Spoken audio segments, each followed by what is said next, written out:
Hello and welcome to this video all about graphs. Many of my students have trouble describing trends, but it's really very simple. Today I'm going to show you a few different expressions and rules that will help you describe and explain these trends. We're going to begin by listening to a presentation by a business analyst at my entirely fictitious company, Shine Limited. He's going to describe the various ups and downs and peaks and troughs of our sales in the last financial year. So, over to you, Mr. Business Analyst. Good morning, ladies and gentlemen, and welcome to my presentation of Shine Limited sales in the year 2011. As you can see, 2011 was a rather turbulent year for us, with a lot of ups and downs. After launching our product, there was a gradual rise in sales in January from 0 to just under 2,000. Following a slight fall in February, we commenced an advertising campaign which resulted in sales rocketing by 8,000 from around 2,000 to a peak of just under 10,000. There was a small decrease at the end of March before sales levelled off and remained constant throughout April and May. In July, sales dipped to approximately 7,000, but improved in late August to reach 8,000. Unfortunately, sales then plummeted, dropping dramatically between September and October by 7,000 units, bottoming out and hitting a year low of 1,000. Luckily, sales began to recover, albeit unsteadily and with frequent fluctuation. But in late December, sales stood at 4,000, and the good news is, it looks as if we'll avoid bankruptcy. So how did my business analyst describe the graph?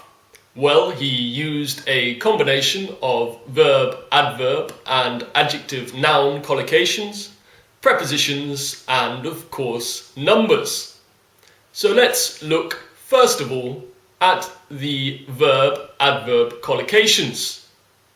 He used verbs like to increase,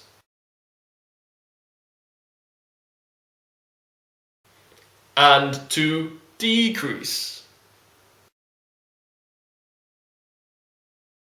But we shouldn't always use the same terms over and over again.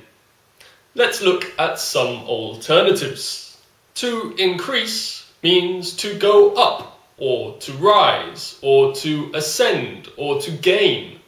And to decrease means to fall, or to drop, or to decline, or to descend. If figures rise very quickly, they rocket, and if they decrease very rapidly, they plummet. But sometimes verbs don't give us enough information, and we need adverbs to tell us if the figures have risen very slowly and steadily, or very rapidly and erratically. So that was the verb, adverb collocation, but what about the adjective noun collocation? Well, it's really very easy.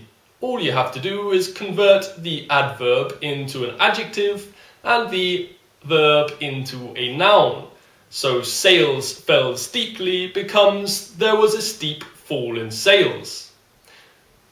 Sales increased rapidly becomes there was a rapid increase in sales.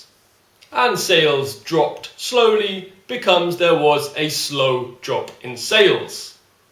Let's look at some examples. There was a slow and steady increase. Sales increased slowly and steadily. There was a gradual rise. Sales rose gradually. There was a sharp increase in sales. Sales increased sharply. There was a considerable jump in sales. Sales jumped considerably.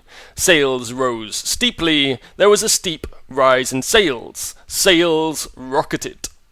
There was a gentle, steady decrease. Sales decreased slowly and steadily. There was a gradual fall in sales. Sales fell gradually. There was a continuous drop in sales. Sales dropped continuously over the year. Sales peaked at 10,000 units. There was a peak in sales of 10,000 units. Sales reached a high of 10,000 units. Sales bottomed out at 1,000 units. Sales hit a low of 1,000 units. Sales reached a low of 1,000 units. Sales leveled off and then remained constant. Sales flattened out and then stayed the same. Sales fluctuated. Sales rose and fell. Sales undulated. Sales increased in fits and starts over the year. Sales went up unsteadily over the 12-month period. Sales rose erratically over the course of the year. Sales stagnated for about 7 months and then recovered significantly. There was a 7-month stagnation in sales and then there was an improvement. So we've almost finished. We just have one more topic. When, where, and how do we use prepositions in graphs?